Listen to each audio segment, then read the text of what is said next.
नमस्कार दोस्तों, कैसे हैं आप लोग। दोस्तों, खबर आई है आरा में। सबसे पहले जो कुछ भी पुलिस का बयान है या जो कुछ भी 10 मार्च को घटना घटी है आरा के एक तनिष्क के शोरूम में, वो मैं आपको पुलिस की बयान सबसे पहले आपको सुनाता हूँ।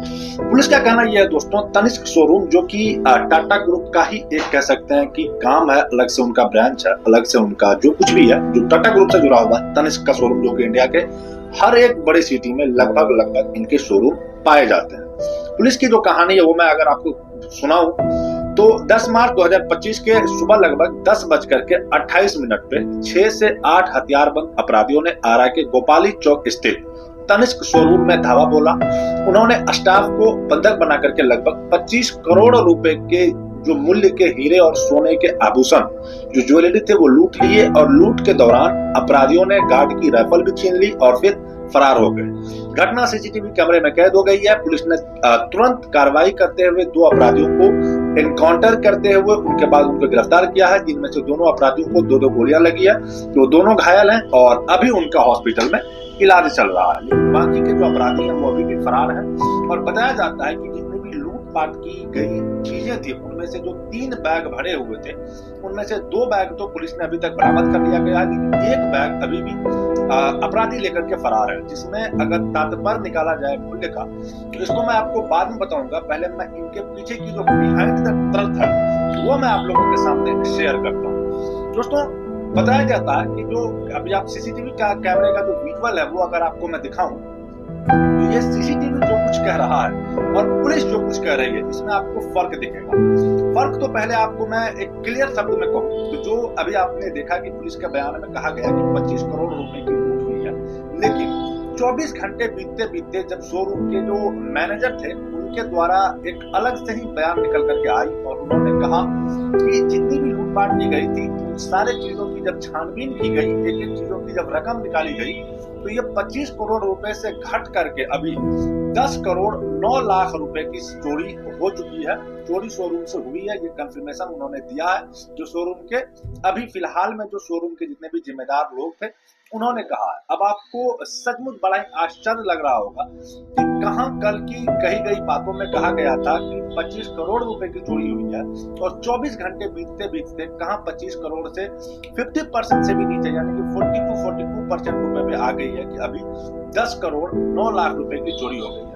खैर ये कुछ क्यों हुई है, कैसे हुई है, तो खैर अभी छानबीन की बात है, पुलिस की इन्वेस्टिगेशन की बात है कि आखिर क्यों इस तरह के रुपए को रकम को कम कर दी गई है। अब पता नहीं इसमें किसका कितना मेल जोल है, वो तो खैर बात की बात है, वो तो खैर जब छानबीन निकल करके सामने आएगी तब बताएंगे। लेकिन जो सीसीटीवी विजुअल निकल करके अभी आई है सोशल मीडिया पे तैरते हुए, उनकी बात अगर मैं आप लोगों को कहूँ तो इसमें आप देख पा रहे होंगे कि पहले 3 अपराधी जो कि इस शोरूम की जो रूल एंड रेगुलेशन थी वो मैं अगर आपको बताऊं तो रूल इस शोरूम का ये था कि एक बार में 4 आदमी ही अंदर जा सकते हैं। चारों आदमी को जो ज्वेलरी की चीजें हैं वो खरीद लेंगे या अगर वो देख लेंगे, पसंद नापसंद कर लेंगे, वो चारों अगर वो चेयर पर से उठ जाएंगे तब आप नेक्स्ट आदमी को एंट्री देंगे। इस शोरूम का रूल था।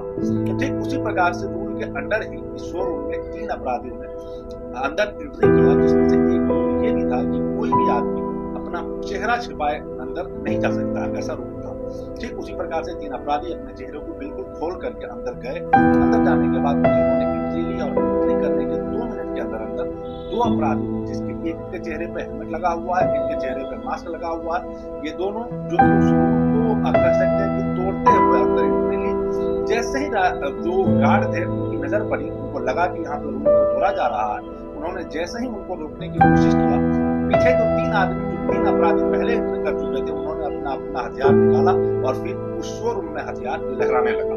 जिसके बाद जितने भी उसके अंदर काम करने वाले लोग थे उनको एक बंधक बनाया गया, एक साइड लाया गया, जिनमें से काफी महिलाएं भी थी, क्योंकि आपको पता होना चाहिए ज्वेलरी शॉप में ज्यादातर महिलाएं होती है क्योंकि वो काम ही महिलाओं का है। उन्हीं को पता है कि किस कस्टमर को क्या चीजें पसंद आएगी, क्या चीजें नहीं पसंद। उसके बाद आप इस विजुअल में देख पा रहे होंगे कि एक साइड में एक आदमी है जो कि लग रहा है कि कोई अच्छे ही पोस्ट पे होंगे उस शोरूम में, वो बैठे हुए हैं। उनपे इन अपराधियों की नजर फिलहाल तक नहीं पड़ी है।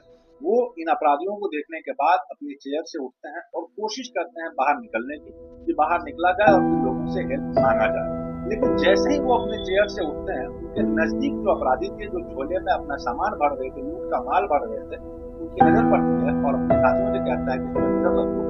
उसके बाद एक साथी जाता है अपराधियों का और उनके चेहरे पे, उनके सर पे उसी बंदूक से, उसी रिवॉल्वर से उसके सर पे वार करता है, जिससे उनके सर से खून निकलने लगता है। उसके बाद उनको भी एक तरफ बैठाया जाता है और जितने भी बाकी के बंधक साइड में बैठे हुए हैं, वो लोग उनके सर पे जो भी तत्कालीन कह सकते हैं, फर्स्ट एड भी नहीं कह सकते उनको, रुई हुई से कपड़े कुपड़े से उनके ब्लड को रोकने की कोशिश कर रही है।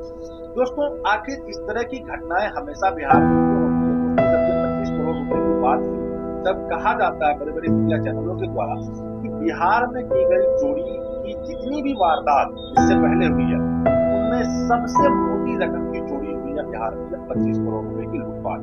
हालांकि अब की बात जो मैं आपको शुरू में बताया था कि पुलिस के बातों में और अपनी बातों में फर्क है, वो ये है दोस्तों कि पुलिस शुरू में तो कही थी कि 25 करोड़ रुपए की चोरी हुई है, लेकिन अभी कह रही है कि 10 करोड़ 9 लाख रुपए की चोरी हुई है, जिसमें 2 अपराधियों का एनकाउंटर करके 2 बैग से सामान लूटपाट का बरामद कर लिया गया है। उसके बाद जब उस बरामद की गई सामान की जब मूल्य तय की गई, तो दोस्तों अभी तक खबर ये निकल करके आई है कि तकरीबन 50% जो चोरी की गई सामान थे वो रिकवर हो गई है और 50% अभी भी बाकी है। लेकिन सीसीटीवी विजुअल में जो 3 बैग आपको दिखाई दे रही है दोस्तों, जिसमें कहा यह जा रहा है कि 10 करोड़ 9 लाख रुपए की चोरी हुई है, अगर उस हिसाब से देखा जाए तो 3 बैग में से 2 बैग की अगर बरामदगी हो चुकी है, तो एक बैग में 50% रुपए की माल या 50% रुपए के हिसाब से उनमें ज्वेलरी कैसे हो सकती है? ये आप ही लोग अपना गणित गुना भाग लगा लीजिएगा। बाकी क्या है इसके पीछे की सच्चाई, क्या नहीं है, ये अपडेट जैसे ही आएगी मैं आप लोगों के साथ शेयर जरूर करूंगा। बाकी इस तरह की घटनाओं पे आप क्या सोचते हैं? आप बिहार को किस नजर से देखते हैं? बिहार की प्रशासन व्यवस्था को किस नजर से देखते हैं? आप अपना कमेंट हमारे कमेंट सेक्शन में जरूर से कीजिएगा। हम मिलते हैं आपसे जल्दी अगली वीडियो में अगली अपडेट के साथ। तब तक के लिए बाय। नवाजुद्दीन सिद्दीकी का एक डायलॉग है दोस्तों कि कभी कभी तो लगता है अपुनिच भगवान है, ठीक उसी प्रकार से दोस्तों कभी कभी तो लगता है कि ये वर्दी वाला ही गुंडा है। Sorry, it's DJ.